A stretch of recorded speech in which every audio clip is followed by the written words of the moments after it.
sentences from my memory. Is that? Yeah, I tried to.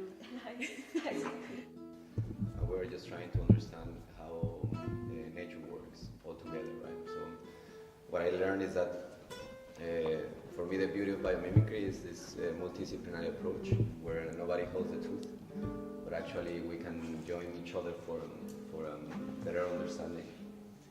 So when you see, for example, a tree, this tree has different properties, right? And then you see the wind coming, then it bends, but it doesn't break. Because they are not opposing resistance to the wind, but are actually letting flow the wind, because if you put so much resistance, then it will break. You cannot be stronger than the wind in general.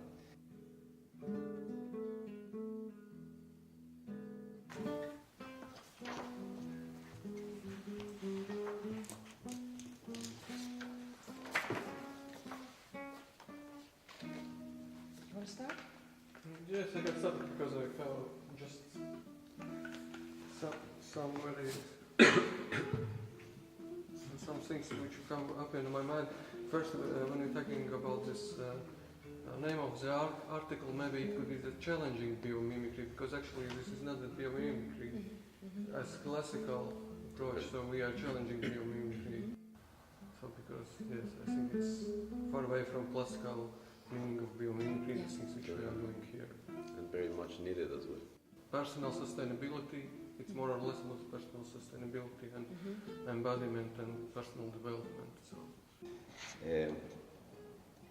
this is my stronger thesis right now, like the power of human nature, because I think our will to survive will drive us to make it better.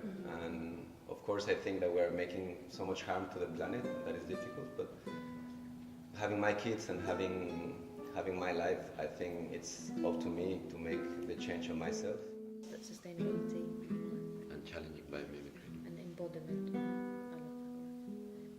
Thinking that we are like nature and we believe in processes. This idea of Wunderkammer, the idea of art, nature, science, and also to show this whole world on the near too, so something small, local. Yeah. there is also a question about the scale, how deep we are going in the things and in which level we see this biomimicry of things. So we can look at the cells level and also the shape. So it's about the attention and how deep we go into details. It's about the scale, so and attention. And attention. Can I just add something to what you were saying just now? You know, before photography, paintings were very realistic. With introduction and commercialization more in photography, the paintings changed to more abstract forms, right? It's a new way of communicating the world interpretation, and it was the artists who did that. And that's why I totally believe that through the medium of art you can represent a new way of communicating things. It also happens when the technologies make a lot of turnovers in the art. So it's when you create the printing machine, so there the art changed as well. There's change all art world. Shifts in art as well. Shifts in art. That's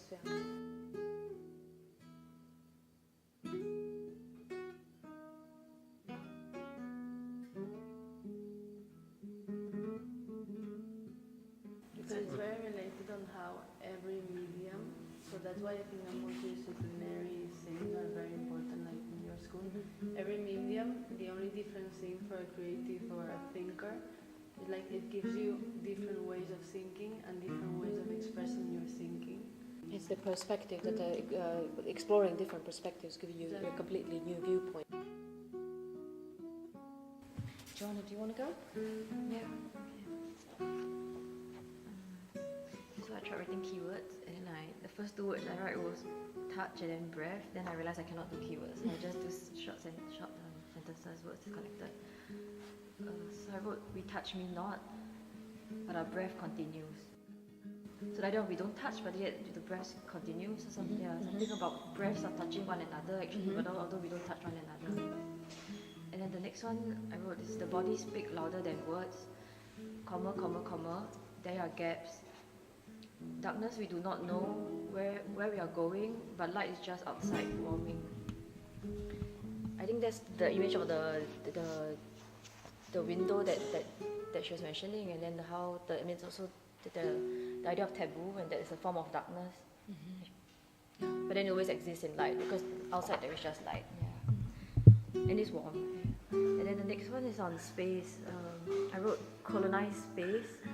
Visiting particle stays longer as they grow shorter.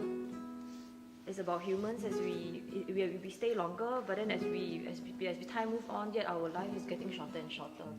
So so there's this two parts. So because he was saying whether are we visitors or are we are we visitors or are we part of this planet? So it's funny that we just stay and stay, but actually we are decreasing too. We are just slowly removing ourselves. And then the next one is a slap of courage is all we need to construct. But I don't know what we're constructing. Because he was mentioning, I wrote somewhere that we need to reduce the slab for the mass material. For reducing volume. But maybe then if I go inverted, then it's challenging. It's like a slap of courage. I don't know what we're going to do, but maybe we just need the courage. To poke at things, to construct or destruct something.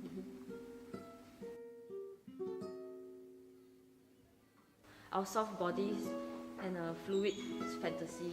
It's about that our bodies are, I think you mentioned, it's actually all liquid, right? That we are soft and it's all fluid.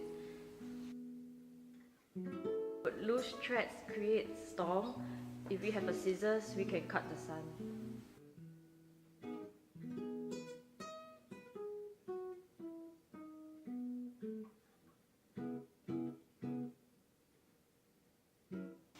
For me, I was trying to find common ground. So I focus on whatever we know we're here for.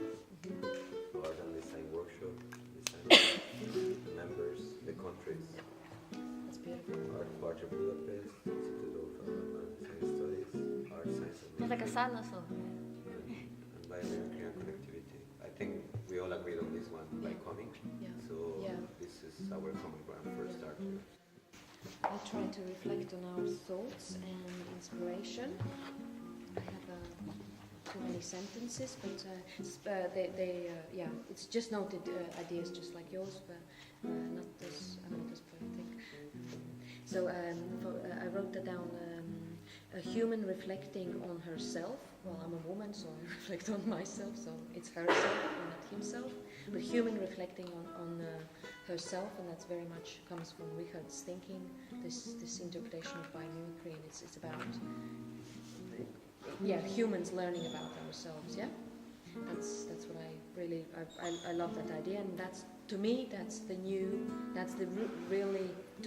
the essence of our work together, because we keep coming back to the same thing, and that's what I would like to describe as our thought in combination of all of our work.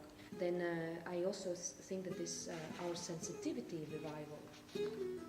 It's like we're becoming different as human beings, or we're more in touch with ourselves. In a way, we are stepping a little bit back.